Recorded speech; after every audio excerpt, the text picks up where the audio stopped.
Hey folks, velkomin í Flæðiskeri, þetta eru Rökkvi og Jói hérna og við erum með töframannin Gunnar K.R. og rithöfundinn. Já, velkomin. Og við ætlum að spjalla við hann, en fyrst ætlum að fara í vitfirringu vikunar eins og við gerum svo oft. Vikunar? Já, það er að sjálfsögðu fótbolti, núna er fótbolti í gangi. Já. Fótbolti er mikil vitfirring. Já, að sumra mati allavega. Já. Og núna er allt brjálað af því að Ronaldo fór í fílu af því að hann gæti ekki unnið Ísland. Hann var jafntefli sem að Ísland kallaði sigur. Já. Og Ronaldo fór í fílu og sagði að því Ísland hefði haldið upp á þetta eins og þeir hefðu sigrað sem að EM að vera búin að ná einu jafntefli, að þá væri þeir með smáborgarlegan hugsunarhátt og myndu aldrei komast neitt í fótbolta. Það er svolítið fyndið að móðgast við að annar móðgist, sko. Já, og Íslendingar eru búin að sýna hverjir miklu smáborgarar með því að brjálast yfir þessu. Já, já. Hann er sjálfur smáborgari. Þú ert smáborgari. Íslendingar eru smáborgarar, ég skal segja ykkur að ég hef verið í útlöndum. Íslendingar eru eins og lítið þorp og Íslendingar eru smáborgarar og að vera að taka brjála drama yfir því að einhver fordregraður milljarðamæringur sem að fær borgað fyrir að leika sem er bolta skuli taka drama og vera prímadonna, það er smáborgarlegt og óþroskað. Þannig að þetta er svona svolítið eins og skítkastamilli tveggja aðila sem að báðir þræta fyrir að hafa skýst út. Þetta er vitfirring vikunar. Já, ég er ekki að samla því. En hvað er þetta með það að móðgast fyrir hönd annar alltaf? Já. Það er mjög skrítið. Sko, það kom ykkur í hérna pall og sko einhverjir nokkrir aðilar. Hvað er alltaf sem margir? 100 aðilar kannski sem er að tala um þetta? Og þeir móðgast fyrir hönd allra hinna Íslendinganna. Já, svo er eitthvað svo frægir að koma að segja honum að þegja eða eitthvað í fjölmiðlum, Piers Morgan og eitthvað og móðgast fyrir hönd í Íslendinga. En Íslendingar eru smáborgarar þó að Ronaldo viti sjálfsagt ekki alveg ástæðinu fyrir okkur Íslendingar eru smáborgarar. En að okkur sé ekki skýt sama hvað þessi gaur sem að leikur sér með bolta fyrir vinnu og fær borga milljarða og er prímadonna, hvað honum finnist er alveg merkilegt. Hvað er það sem að hann segir merkilega heldur en það sem að Kim Kardashian segir að bara einhver, þú veist. Hver er Kim? Já, nákvæmlega einhver. Hann er þó allavega góður í einhverju. Kim Kardashian er bara sæt. Skulum gefa honum það.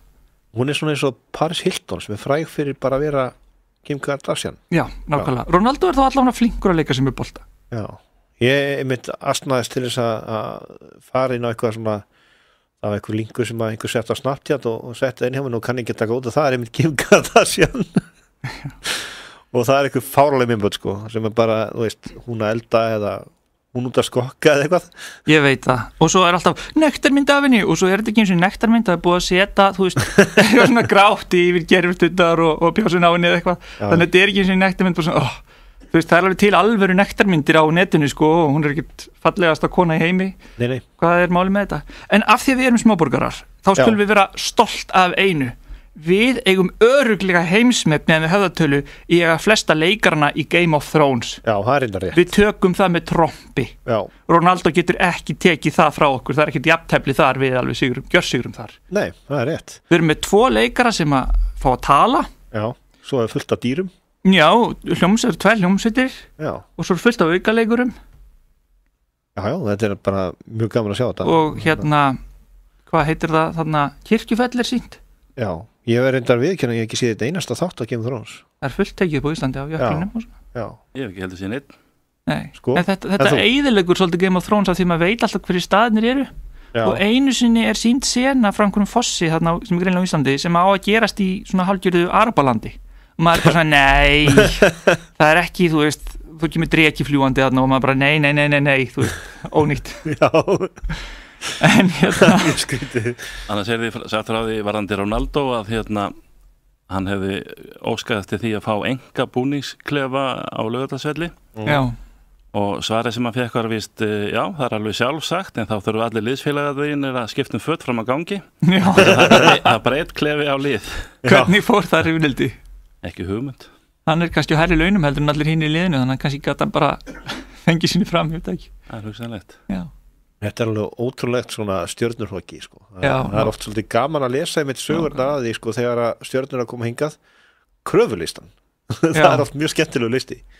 Og svart er að M og M eftir litum og eitthvað svona. Ég heyrði að Morrissey hefði verið mjög erfiður. Það mátti ekki finnast lykt af kjötin einstæðar eða eitthvað og allt brjálað og hann er svona rosa grænmetisæta. Já. Mátti ekki finnast lykt af kjöti? Nei, það var eitthvað held ég sem að var lífvörður hjá honum með eitthvað sem að fór á hamborgarafabrikun og svo sagði einhver við hann, hvað er að gera, það er lykt af þér, þú veist, það er kjötlykt af þér, hann drepur þig og þú veist, skiptum föt og gaurinn fölnað og skipti, ég hef heyrt eitthvað svona sögur. Já, þetta sérstætt. Það er skemmtilegt að geta verið svona bara krakki sem var bara aldrei alveg upp. Ég vil vera í svona fötum, ég vil ekki fara í leikskólan og svo bara, já, við skulum skiptum föt, þú veist, þetta er svolítið eins og við myndum bara alla krakkan okkur svona upp. Já, þetta er bara, þegiðu! Já, þetta er svona stór ofdegur börn, mælu segja, svona prímadónar. Já. En það er nú gaman að það líka stundum. Já, þetta er eiginlega dreppfyndið, allt þetta drama, svo að segja. Eitthvað verðum við að hafa í vitfyringu vikur og takk. Var það ekki Marley Manson sem að hafa það fyrir reglu að rústa hótelherbyggjum? Já, það er svolítið orðspor upp á að vera svona dauðarokkari, sko. Já, þessi það lífstíl. Bara fylgir því. Fylgir það, já, einmitt. Já, ef þú ert svona dauðarokkari þá verður þú svolítið að hafa þetta orðspor að þú partýr opuslega mikið og rústir öllu og sérst svolítið klikk, sko. Já. En hvað veldur svona hegðun? Af hverju færðu allt í svona óbáslegan hroka og tilur yfir alla aðra hafna og ætlast til þess bara allt snúist í kringu þig? Já, af því einhver borgar þér milljarða fyrir að leika þér með bolta eða spila gítar. Já, það fylgir. Fyrir framan allavega og allir klappa fyrir þér þegar þú hleypur á eitthvað svið. Minna, hver heldur að þú veist verði ekki hégómafullur ef mann færi þetta? Já. Hvernig heldur ég væri ef þú veist næði einhverjum árangri sem grínst í alvörni? Hvernig heldur ég væri? Ég var eiginlega hræðilegur. Ég var eiginlega hræðileg manneskja.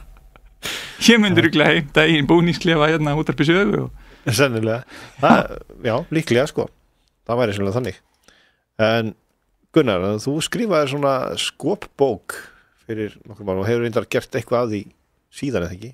Jú, ég kom með að þeim nokkrum meðal annars fyrir að þá fyrir jólina þá kom út bókin Það er gott að búa í Kópavogi. Já, alveg rétt. Og það eru sögur af Kópavogsbúum. Mér minnir að þú hefði komið til okkar þá að ræða einmitt bókina. Það er. En sögurnar í þessari bók, það allar sannar? Það eru allar sannar eða eiga að vera sannar. Þetta er yfirleitt nafngreinda sögur. Já. Og auðvitað er kannski í einhverjum tilfellum einhverju sem hefur verið snúið upp á einhvern og eitthvað svona ýkt aðeins en þetta er allt sama sögur sem að hafa gengið manna á meðal í bænum Kópavogsbúa og þá sem hafa komið sem gestir í Kópavog. En hvað er þetta með Kópavog að hafa svona kynlega kvisti? Það er svona alls konar kynlegi kvistir í Kópavoginum. Er það ekki bara í öllum bæjarfélagum ef maður gáir? Jú, kannski.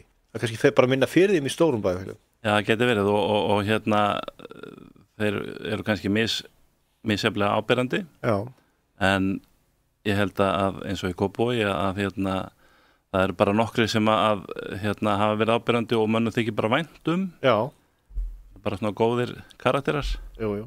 Þeir eru til sko. Já. En það sýnir aftur hvað Íslandi er lítið að ég hef búið í Kópavogi svona mest allt mitt líf.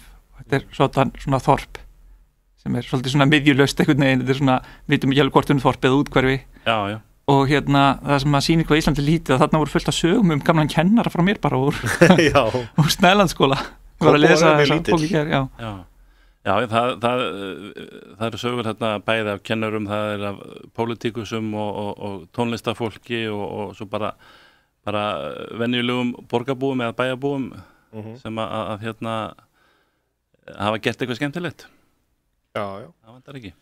En ef þú segir okkur einhver svona skemmtilega sögur af skemmtilegum karakterum úr Kópavogi, veistu einhverjar mjög sníðar sögur? Já. Það er til dæmis eini hreppstjóri Kópavogs hreps árum áður, Þórður og Sæbóli, að hann var svolítið sérstakur karakter og átti það til að tækla hlutina svolítið öðruvísi heldur en svona fólk gerir að öllu jöfnu. Já. Og hann ákvaði eitthvað tíman að hún fannst alveg sjálfsagt að það sem var hægt að hafa opið fyrir hádegi á aðfangadag og fyrir hádegi á gamlársdag, að þá mætti hann örugglega hafa opið fyrir hádegi á föstudaginn langa. Og ákvaða það og auglýsti að hann var með blómaskálan fyrir neðan Nýbýlaveg, helja mikla blóma og garðyrkjuverslun. Já. Og bæjarfógetinn í Kópavogi, hann var á öðru máli og hann sendi lögregluþjóna til þess að loka blómaskálanum og hann var með að segja innsigla og Þórður þau voru nánast borin út hjónin og svo þurfti lögregluþjóna að fara inn aftur til þess að leita kettinu þeirra vegna þess að hann mátti ekki læsast inni af því það átti að innsigla þetta. Já. Og þau voru með einhverja steik í ofninum hérna fyrir innan og það var lögregluþjóð sem að bar hana út með pomp og prakt og svo næstu helgi á eftir þá ákvað Þórður að ná sér svolítið niður á bæjarfógetunum. Já. Þannig að hann auglýsti í útvarpinu mikið úrval af lögreglufíblum og fógetarósum. Það er oft talað að gera rósir ef þú gerir einhverja vitleysu. Já, nákvæmlega. Það var ekkert þetta að skamma hann fyrir það. Þetta minnir eiginlega pínu á svona Sádi-Arabía sem er trúarlögreglana, þeir eru með opið á helgidegi og koma og loka svo innsigla þetta. Já, þetta er svolítið þannig. Þetta er ótrúlega lúðalegt. En áður þá var bara allstað að loka frá skýrdegi og fram á þriðjudaginn eftir páska. Já. Það er ennþá í gangi vantrú er alltaf með einhvern svona bingo á föstudaginn langa. Já. Bara alltaf svona til þess að mótmæla í rauninni og löggan nennir ekki einu svona að koma og banna þeim það. Nei. Það er öllum skít sama. En tæknilega er þetta ólöglegt sko. Já, þetta er svona, það verður ekki athygli kannski á lögum sem eru kannski bara síns tíma eða hvað. Já, sem eru úr sig gengin í rauninni. Já, þetta er svona og þarna einmitt vakti hann athygli, hann var svona eiginlega í hlutverki vantrúa þarna, má segja. Já, það kannski forveri samtakana eða umhugsuður. Kannski segja það sko. En svo hef ég komið nálægt alls konar öðrum bókum ekki með því að skrifa heldur ég tölvuvinnbækur kallast Umbrot. Já. Og ég til dæmis setti saman bók sem heitir Pétrísk íslensk orðabók. Já, alveg rétt. Já, við þekkjum höfund hennar. Þekkjum hann vel, að góðurinn okkar. Það er einn óhefðbundnasti prestur landsins. Já, maður segja það. Hann myndi nú örugglega halda partí á föstudaginn langa. Já, hann er alveg típan í það, hann er þannig prestur. Já. Hann á bíl með bílnúmerinu út úr Q. Já. Send U-T-U-R og svo kemur Q. Já. Stafinu Q. Já. Og þetta er 34. útgáfa sem var að koma út núna. Já, magnað. Og allur ágóði fer til góðgerðamála til Kristleðisfélags heilbrigðisstétta. Já, er það til? Já. Og nú að því að þú voru að tala um landsliða þá var ég að brjóta bók sem var komin út núna bara fyrir nokkrum vegum síðan sem heitir Lars Lagerbäck og íslenska landsliðið.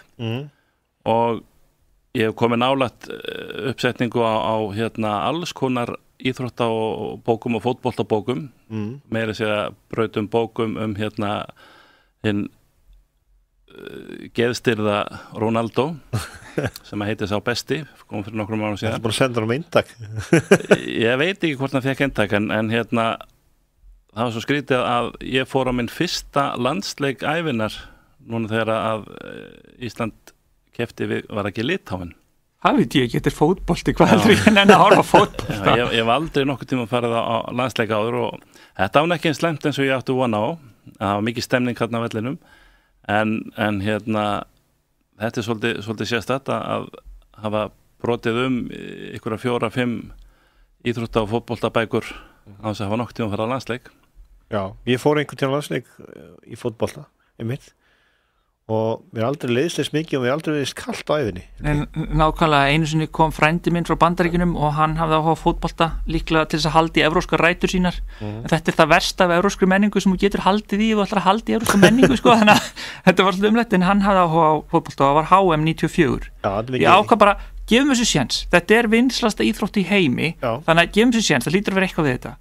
Nei, loka úrslitaleikurinn, bestu 2 lið í heimi eiga þetta að vera, Ítalía og Brasilía, jafntefli án markalust, þeir hlupu fram og tilbaka spörkunum bolt og töpuðu honum og týndunum út af vellinum og hendunum aftur út af vellinum og gátu ekki skora neitt mark og svo fóruðu þeir í vítaspyrnukeppni og hún endaði á því að næst besti knattspyrnumaður heims átt hann að vera á þessum tíma hitt ekki í markið þótt að sé vinnan hans og hann fór borga milja hann hitt ekki eins og í markið og fór að grenja og þá hugsaði bara, nei þetta er ekki alveg íþrótt með alveg kallmennum, ég nenni ekki að horfa á þetta. Það er það sem að mér finnst ekki heillandi við boltan, það er sko fótbolta það er svo fá mörg skor og það er svo lítið að gerast þess mér. Ég veit það og þetta er svo mikið bara handahófs eins og Ísland getur bara gert jafntefli við, þú veist, Frakkland og Portugal allt í einu, bara af því að, þú veist, eitthvað. En handboltinn, þar hef ég áhugaðan, sko, vegna þess að það er eitthvað að gerast. Já, nákvæmlega. Hugsa ykkur í fótboltunum, hvað myndi breytast mikið ef að þeir setti 2 boltar inn á völlin? Já. Það er enda svolítið gaman, með þetta verið svolítið vel fókus. Já.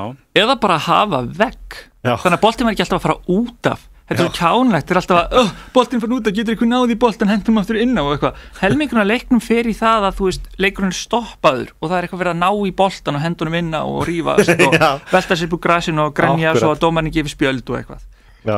Annars setjið stórt spurningamerki við gafnafar þeirra sem að skipuleggja skiltin á Laugardalsvelli. Já.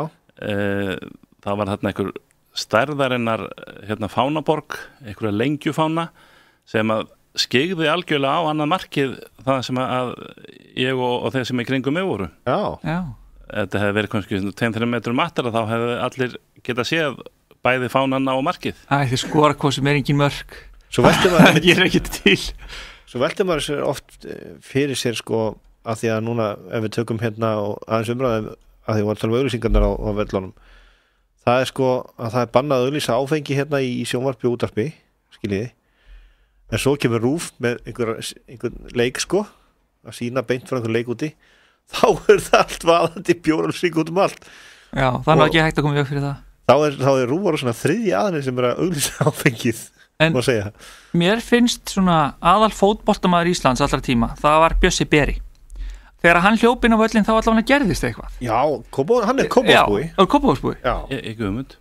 Jú, hann var Kópavogsbúi, bjó þarna í, Vesturbæ Kópavogs. Þá allavega beindust augu heimsins að Íslandi í fótbolta þegar hann hljóp inn á vellina og það gerðist ímislegt. Þá loksins var eitthvað svona aksjón, þá komu menn í búningum, lögreglubúningum og það var eitthvað alveg átök á vellinum og 3 boltar á vellinum.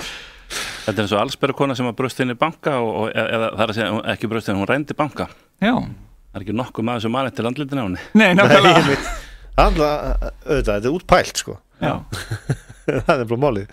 En svona ég er bara bitur af því að ég var alltaf valinn síðast í fótbolta þegar ég var í grunnskóla. Þú varst alltaf að sitja pekk.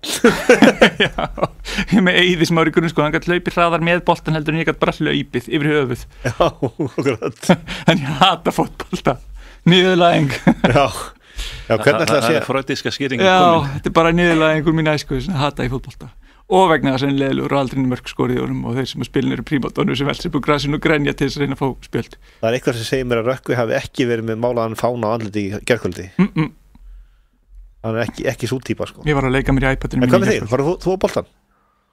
Ég horfði á mörkin, bara eftir á. Já, eftir á, þú bara spólaðir yfir hitt. Já, tímaflakki er algjör snild. Já, þannig komin leiðin fyrir Rökkva til þess að þurfi ekki að horfa á allt hitt. Það horfið bara mörkin. Já. Það er bara snild. Já. Þannig komið svona millibils að brúa bilið á milli sko antisportistana og þeir sem að fíla boltan sko. Það er líka að þú talar um antisportista, það var alveg sér hópur sem ég sá þarna á vellinum sem ég hafði aldrei velt fyrir mér áður. Já. Sem að sneru alltaf hnakkanum inn á völlin. Það var einhverju gæslumenn eða eitthvað svo og ég var stundum að fylgjast meira með þeim heldur en boltanum á vellinum. Já. Og þó svo að sko væri einhver fagnaróp eða eða áhorfendum ef eitthvað var að gerast, það var ekki nokkur þeirra sem að sneru höfðinu til þess að kíkja á hvað var að gerast. Þetta eru fagmenn. Þetta eru antisportistar. Já, þeir eru örugglega valdir sem svo geldingar voru valdir, þú veist, fyrir kvennabúr, svona fyrsta í gamla daga, að þeir hafa ekki áhuga á fótbolta þannig að þeir eru ekki frista til að fara að horfa á þetta. Horfa bara á fólki og hafa heimil á því. Þið lannst að það til flæðiskýri hér útvarpi sögum, en það er komið að auglýsingu hjá okkur núna og við ætlum að fara í þær og heyra eitt lag, en þú kannski kynnir þetta lag. Já, þetta lag heitir Lady in the Window og listamaðurinn kallar sig Mona Lisa. Já, og heitir Mona Lisa. Hún heitir Mona Lisa en hún kallar sig Mona Lisa með 2 S-um af því að Mona Lisa er svo ofnotað sem vörumerki að það er raun og verið farið að hindra þig og heitir það í að markaðsetta þig sem er merkilegt. Magnað. Auglýsingar og svo Mona Lisa. Mona Lisa, Lady in the Window. Já. Við höfum minnst á hana áður og glöggir hlustundur muna kannski í hvaða samhengi, en við skulum ekki rífa það upp núna. Endilega rífa það, nei. Við erum hérna með Gunnar Káir, töframann og kópavogsbúa sem hefur meðal hans skrifað bók með sögum alls konar spes karaktera í Kópavogi. Að vera töframaður, það ekki sko annað, það ekki svona fagra starfsheiti yfir að vera sviðsblekkir? Jú, það má ég segja það, en málega það að hérna, mín töfrabröð eru minnst á sviði. Ég aðalega í það sem kallað á ensku close-up eða töfrabröð í nálægð. Já. Það sem að töfrabröðin gerast í höndunum á áhorfendunum. Já. Og ég var bara síðast í gær á hérna alþjóðadegi blóðgjafa að hérna labba milli fólks og sína töfrabröð hérna niður við blóðbanka. Já, þegar fólki sittur þá leiðist þið ekki svona þeirra. Nei, og hérna þú getur sínt kannski 10-15 í einu en varla mikið meira, kannski 20 í mestalagi. Þú getur labbað með fótboltaleik þegar enginn skorar mark og bara gert töfrabröð fyrir fólkið. Já, kannski sínt fólkinu sem að snýr frá vellinum. Já. Ég held að þeir sem snúa að vellinum þurfa nú meira á því að halda samt. En ef ekki hægt að tala ítlum fótbolta. Jú, ég held að það er komið gott. Við erum búin að lasta hann nóg. Já. En við bara segjum við þá sem að fíla fótboltan hins vegar, bara skemmtið ykkur vel. Já. Eða ringið í okkur, sendið okkur e-mail og kvartið yfir hvað við höfum verið ömulegir. Já, við fótboltamenn. Já.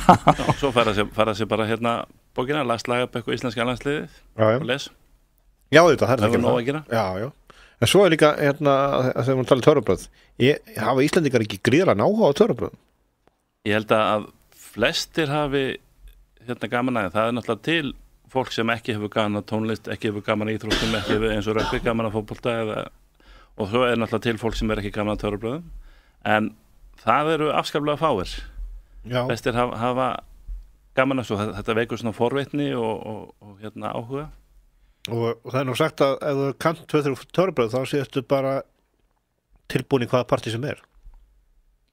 Segir það nú ekki, þú þarf að vera skemmtilegu líka. Já, sko, þú þarf náttúrulega að, sko, það er hérna töframaður sem að var fæddur rétt fyrir árið 1900 sem að hérna fæddur í Kanada og hann er svona svolítið gúru, hann var kallaði professor, Dai Vernon hittan og hann sagði það þrennt sem þú þarft að gera til þess að verða góður töframaður.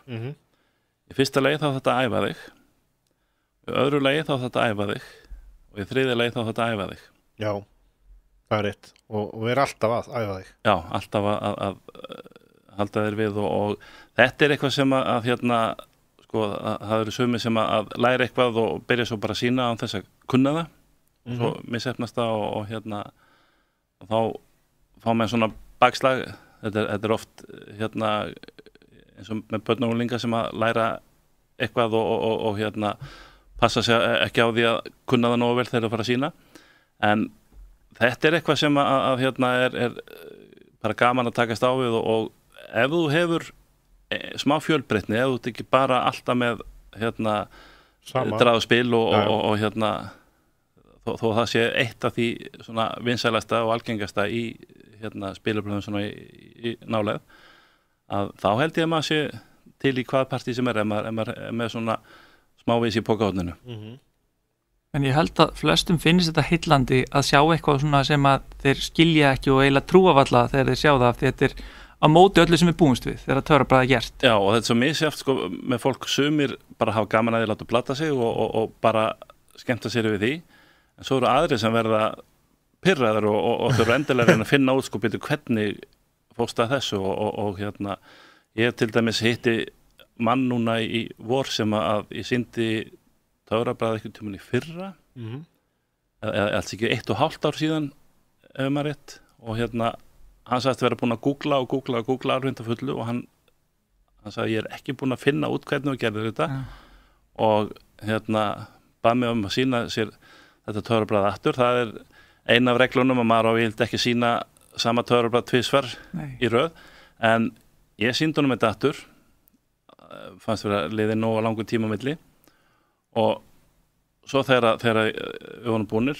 þá stappaði hann í gólfu og sagði og hérna hefði kannski ekkert eftir hann bölvaði og regnaði og hérna þannig að það var sönnum fyrir því að hafði ekkert fundið út úr þessu. Nei. En maður á ekki að hugsa þetta svona, maður á þá frekar að hugsa þetta sem eitthvað svo skemmtilega ráðgátu, frekar en pirrandi ráðgátu að maður get ekki, heldur frekar svona skemmtilegt að reyna að skilja þetta. Já, ég farið hérna á hverju ári yfirleitt erlendis á töfraráðstefnur og fyrir nokkrum árum síðan þá fór ég á hérna ráðstefnu það sem var fyrirlesari sem að heitir Richard McDougall sem að meira segja hefur komið til Íslands og hann komið svolítið skemmtilega sín á munin á sviðslistunum að vera töframaður eða leikari.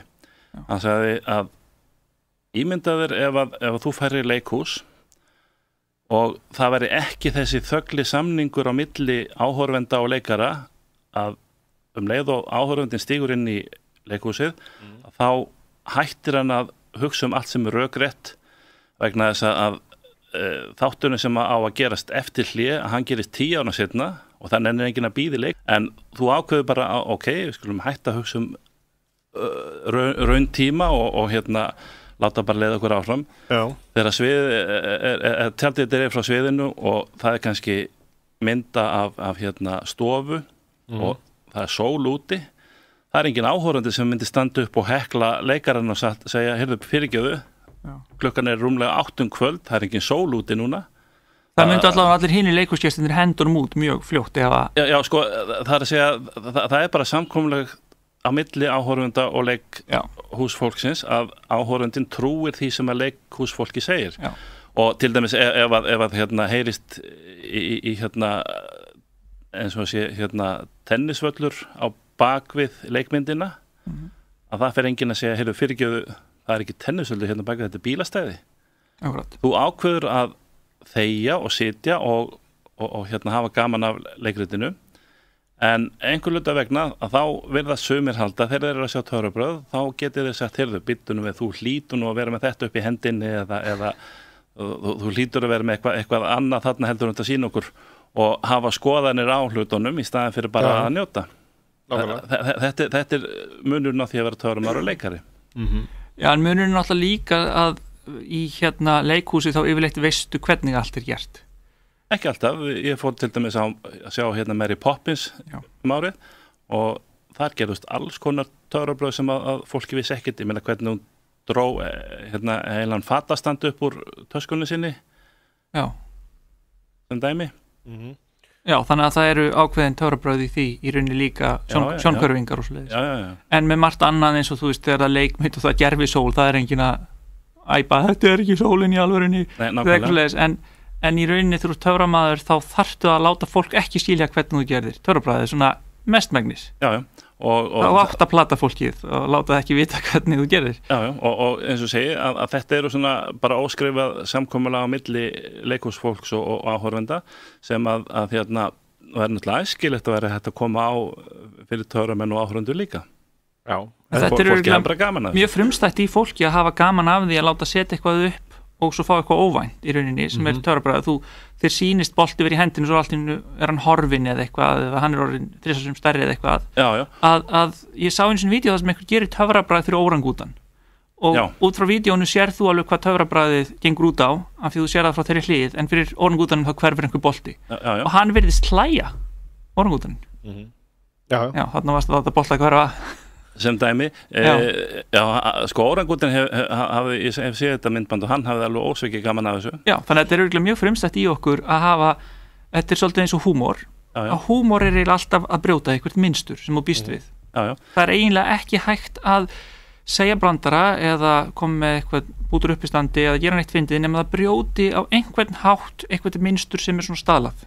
Já, en aftur á móti eins og segja að hérna það eru langflesti sem hafa ofsalega gaman að því að horfa á töfrabröð og hérna bara gaman að þeir láta plata sig.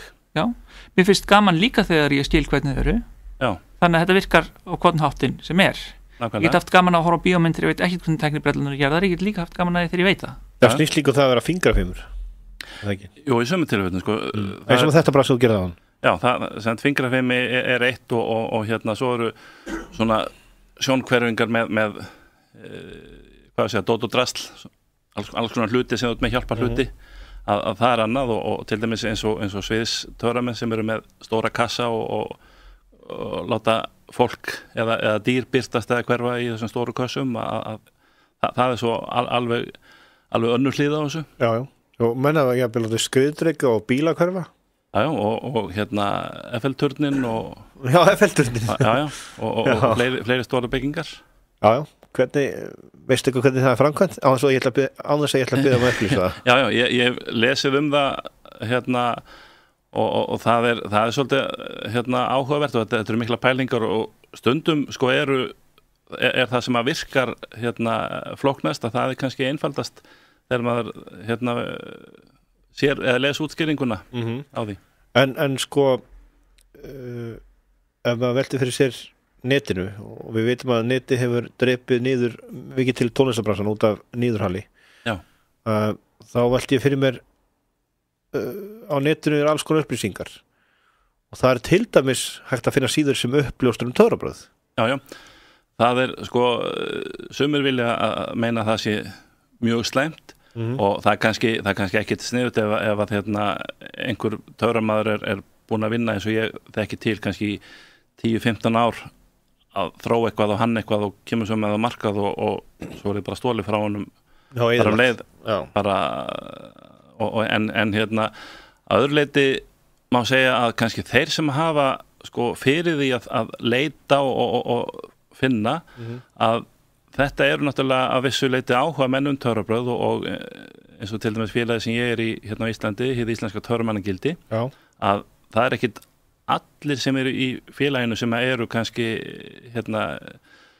töframenn svona per se, það er nokkri sem að hafa hlutastarf af því að vera töframenn á Íslandi, svo eru bara margir, eins og ég til dæmis sem að hef bara fyrst og fremst gaman af þessu og þetta er fyrst og fremst áhugamál og þannig að þeir sem að hafa mikið fyrir því að leita töfrabrögðum á netinu þú getur líka farið í bókasafni, það eru töfrabækur í fullt af bókasafni, ég var að fletta því upp núna fyrir nokkrum ára síðan. Já.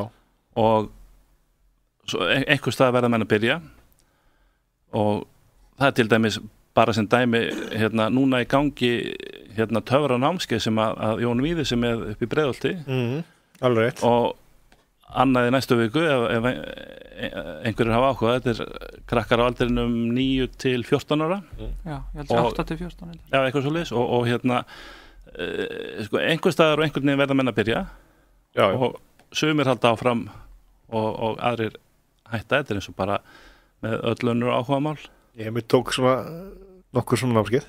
Já. Gaman að. En og þetta er svolítið gaman einmitt bara að hafa farið á svona námskeið og lært sko vegna þess að svo bara fyrir börnin og barnabörnin seinna meir.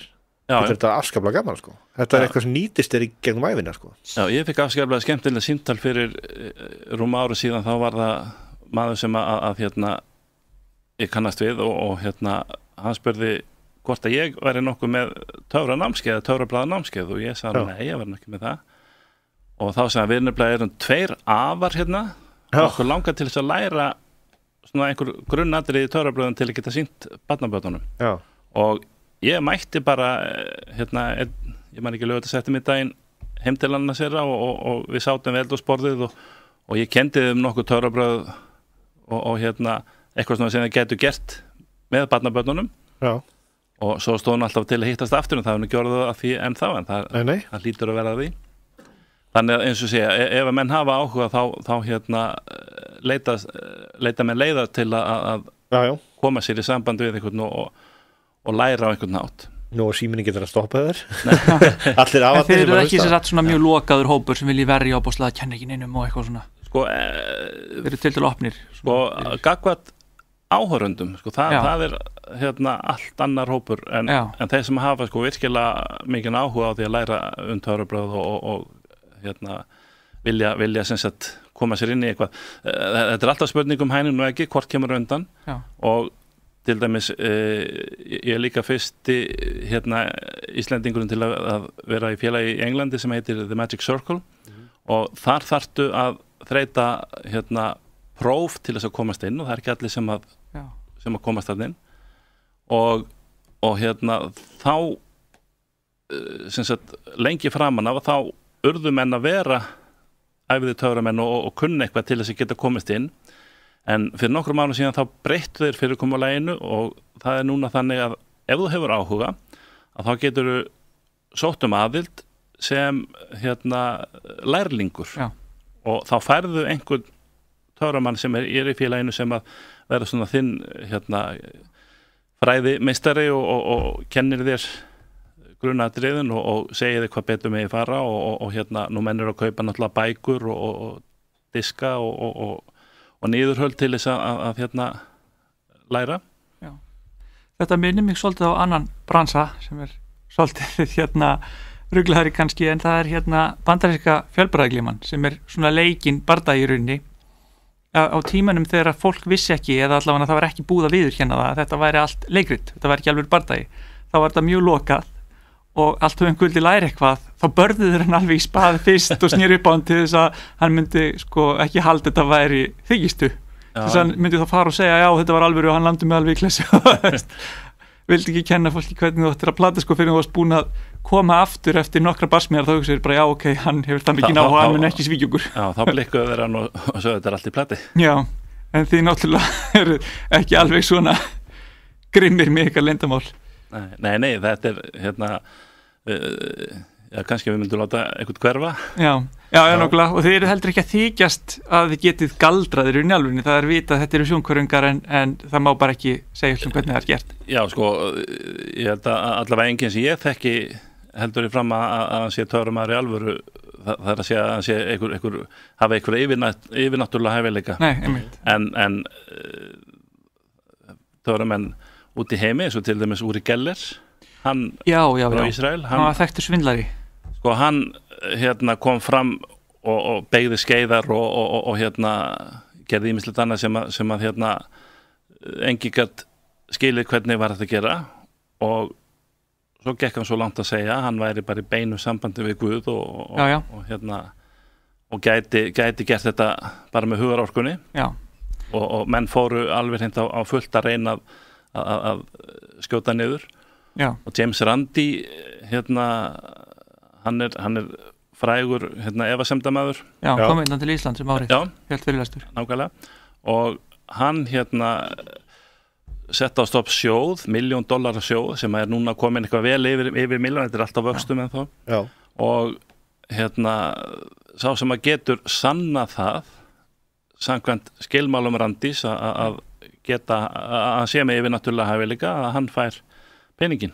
Já, það er rauninni bara í stýrðu umhverfi þar sem að þú fær ekki að velja hvernig þú setur allt upp, heldur hinir gera. Já, bara eitt dæmi að það var maður sem að ungu maður sem að hann var, ég menni hvort það var judo eða karate kappi og hann sagðist geta flett blaðsíðu með hugarorkunni í símaskrá. Já, ég sé þetta. Og svo gerði hann þetta, símaskrá hann var sett fyrir hann og opnuði eitthvað staðar, hann bað bara að hún er opnuð og svo bara flettust síðurnar eina af annari. Já. Og svo þegar að koma að $1 million prófinu þá settu þeir svona plastfrauð allt í kringum símaskrána bara litla bita út allt smá plast og þá gat hann þetta ekki, þá sagði hann að hann var eitthvað illa stemdur. Svo viðurkenndi hann í viðtali síðar að hann var búin að þjálfa upp blástur í gegnum, hvort það var gegnum aðra nösina til að geta blásið á, en það sást engin hreyfing á brjóstkassanum eða neitt Akkurat. En þá hefði náttúrulega þeytt öllum plastkúlunum í burtu. Já, þetta var svona frauð kurl í rauninni og James Randi sagði ég held hann sé að blása þó ég sjá ekki hvernig hann er að gera það, best að setja frauð kurlið og þá fór hann eitthvað fyrst að vælum að það væri eitthvað stöðu rafmagn sem að trubla þetta og eitthvað og hinn voru allir bara hvað bull er þetta, akkurat í það að trubla hugarorkuna. En að því við erum að ræða þetta, þá kannski komin á eitt sem við komum hérna á daginn, það er maður hann Reynir Sterki. Hvað var í gangi þar? Voru það sjónkörfingar? Ég er ekki búin að skoða þetta, en þú segir hann hafi slítið keðjur og eitthvað og brotist út einhvern vegg og eitthvað. Veistu eitthvað þetta? Ég veit ekki mikið, ég bara las þetta sín tíma en hann var óneitanlega mikið hraustmenni og en hvort að eitthvað hefur verið að eitthvað búið að fiffa keðjurnar eitthvað, það hefur ekki hugmyndum. Ég meina, ef þú býr til almennilega keðju, þá getur maður ekki slítið hana með einafli.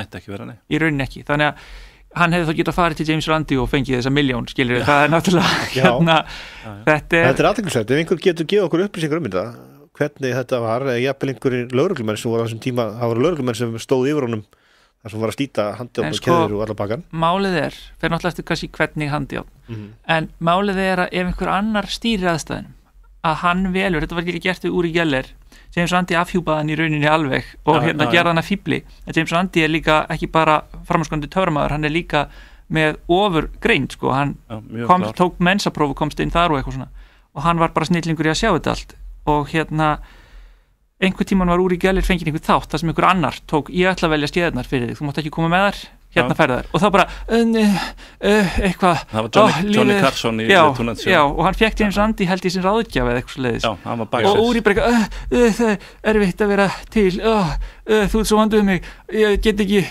og garnarlega ekkert begla síðanar og svo stundum sem að tæknin flækist fyrir manni, eins og ég þekki töframann í Englandi sem að fór í sjónvarpskeppni í töfrablöðum og hann það sem hann gerði það byggðist á meðal annars Bluetooth sendingum sem hann var eitthvað sem hann var með innan á sér svo þegar hann var komin í stúdíóð þá var svo mikið af rafmagni og alls konar náttúrulega þráðlausum hljóðnumum og ég veit ekki hvað eitthvað, það var eitthvað í þessu sem að gera það verkum að það virkaði aldrei neitt þannig hans sýning fór aldrei í loftið belja og svella allt í en þeir eru hlusta á Flæðiskir útvarpi sögu það veist koma á leiðarlokum hjá okkur í dag en af því að það var eitthvað brjálæðingur sem að réðst inn á Hommabar í Bandaríkjunum og skaut fullt af fólki í nafni trúar eða einhvers ofstækis þetta er allt sama vitleysan þeir eru út að predika hatur gagnvart fólki sem að elskar annað fólk og maður velur ekki hvort að maður er samkynhneigður eða ekki, ég valdi ekki að vera gagnkynhneigður og þetta er ekki val, þetta er eitthvað sem þú fæðist með og á að leyfa fólki að vera í fríði með og það kemur engum öðrum við hverjum við sofum hjá svo lengi sem það er með samþykki að þá til stuðnings við samkynhneigð þá ætlum að spila lagið It's Okay to be Gay með Tomboy Gunnar K.R. Sigurjónsson Jóhann Kristjánsson og Rökkvi Vistarsson kveðja, verið sæl